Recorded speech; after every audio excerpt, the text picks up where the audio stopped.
የኢትዮጵያ ኦርቶዶክስ ተዋሕዶ ቤተክርስቲያን ካሏት ድንቅ የታሪክና የበረከት ስፍራዎች አንዱ ወደ ሆነው ወደ ደብረ ገሊላ ልደታ ለማርያም ጸበል ይዣችሁ ልሂድ እስቲ። ቦታው ካለው መንፈሳዊ ድባብ በተጨማሪ ዓይን የማይጠግበው የተፈጥሮ ውበት አለው። እስቲ ንገሩኝ፣ ከእናንተ መሃል ደብረ ገሊላ ልደታ ለማርያም የረገጠ ማን አለ? ያልሄዳችሁስ መቼ ለመሄድ አሰባችሁ?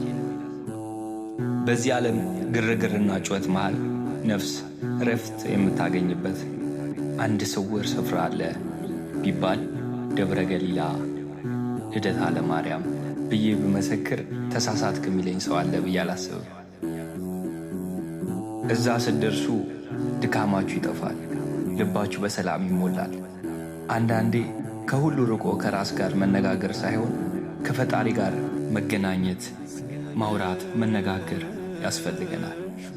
ለዚያ ደግሞ ደብረ ገሊላ ልደታ ለማርያም ድልድይ ናት ብል ውሸት አይሆንብኝም። ጥበብ ከበረከት ተፈጥሮ ከጸሎት ጋር የተዋሃዱባት ምድር፣ የቅዱሳን መዓዛ፣ የዝማሬ ዜማ፣ ደብረ ገሊላ ልደታ ለማርያም የሰላም ወደብ፣ የነፍስ ማረፊያ ናት። ባንቺ ምልጃ